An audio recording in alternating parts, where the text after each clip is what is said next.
I hadn't been inside a sit-down restaurant in nearly a year. Between doctor appointments, physical therapy, and the quiet routines of living alone, eating out had slowly slipped out of my life. Not because I didn't enjoy it, but because it was easier not to. Easier not to be reminded of the empty chair across from me. Easier not to feel like a guest in a world that kept moving without my permission. So when my son, Daniel, called and invited me to dinner, I hesitated. "Mom, it's just dinner," he said gently. "Emily found this new place, nothing fancy, we thought it'd be nice." Emily, my daughter-in-law. Our relationship wasn't openly hostile, it wasn't warm either. It lived in that polite, fragile space where smiles were careful and conversations stayed safely on the surface. She was efficient, organized, modern. I was not. Still, I said yes. I ironed my best blouse. I put on the pearl earrings my husband had given me on our 30th anniversary. I even dabbed on a little lipstick, though my hands shook as I did. The restaurant was louder than I expected. Warm lighting, polished wood, the hum of conversation rising and falling like waves. I paused just inside the entrance, letting my eyes adjust, scanning for my son. That's when I heard it. "We're not paying for hers." The words were quiet, careful, but clear. I froze. I didn't need to look to know it was Emily's voice. "She ordered last time like it was nothing," she continued, barely above a whisper. "I'm not doing that again." Daniel murmured something I couldn't make out. My first instinct was to turn around and leave. I could pretend I hadn't heard. I could go home, heat up the soup I'd made earlier, and tell myself this was just another misunderstanding. But my feet wouldn't move. Something inside me, pride maybe or exhaustion, kept me rooted to the floor. I took a breath, lifted my chin, and walked toward their table. Emily looked up first. Her smile appeared instantly, like a switch being flipped. "Oh, you made it," she said brightly. Daniel stood to hug me. "Mom, you look great." I smiled back, calm on the outside, though my heart thudded painfully in my chest. "Thank you," I said. "Sorry if I'm late, traffic." We sat. The menus arrived. Emily was already discussing the specials with the server, confident and quick.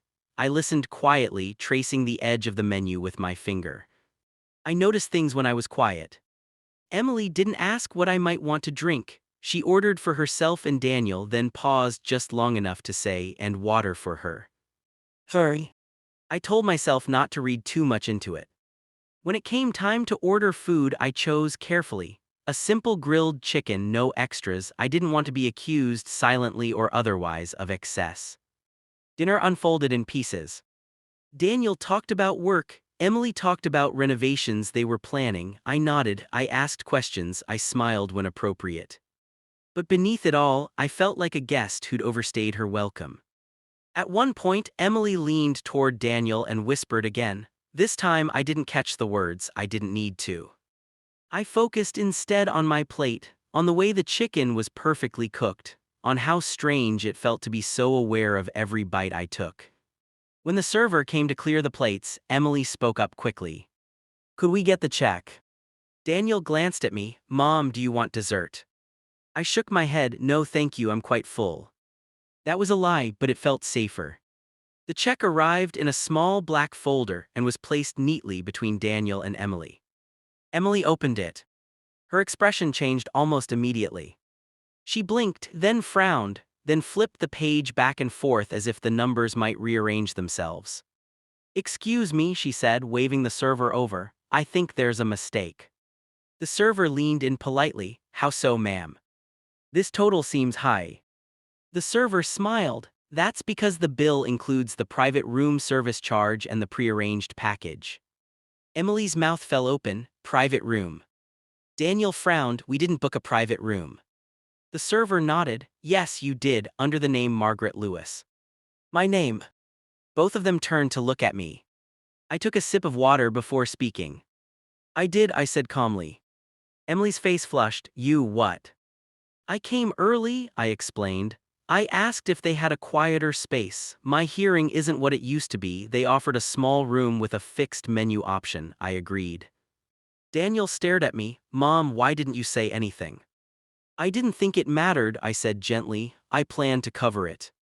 Emily laughed, sharp and disbelieving. "Cover it? Do you even know how much this is?" I do, I said. The server cleared his throat. Ma'am, would you like to split the bill or keep it together? Together, I said immediately. Emily looked between me and the check. This is ridiculous, we didn't agree to this. No, I said softly, but I did. Daniel leaned closer to Emily. It's fine, Mom said she'd pay. Emily lowered her voice, but not enough. With what money? That hurt more than I expected. I reached into my purse and pulled out my wallet. I sold the house last year, I said quietly. The big one your father grew up in, I moved into something smaller. Daniel's eyes widened. You sold the house. I didn't need all that space, I continued, and I wanted to make sure I could take care of myself and occasionally treat my family. Emily said nothing. I placed my card into the folder and slid it toward the server. Please, I said, and add a tip. The server nodded and walked away. The silence at the table was thick. Daniel finally spoke. Mom, I didn't know. That's all right, I said, you weren't supposed to. Emily folded her arms. You could have said something. I met her eyes for the first time that evening, really met them. I heard you, I said calmly. Her breath caught, heard me. At the entrance, I continued, when you said you weren't paying for me. Daniel looked sharply at Emily. You said that. She stammered, I didn't mean it like that, I understand, I said. You're young, you're building a life, money matters. Emily swallowed, that's not. But respect matters too, I added, not raising my voice, and kindness costs very little. The server returned with the receipt. I signed it without hesitation. When I stood to leave, Daniel reached for my arm. Mom, wait, please, let us at least cover our part. I smiled at him. You can, I said, by remembering this moment. Emily stood too, her eyes were shiny, her expression uncertain. I'm sorry, she said quietly, I assumed things that wasn't fair. I nodded, apologies are a good start. Outside, the night air was cool and steady. I felt lighter than I had in months. Daniel hugged me tightly. I'm proud of you.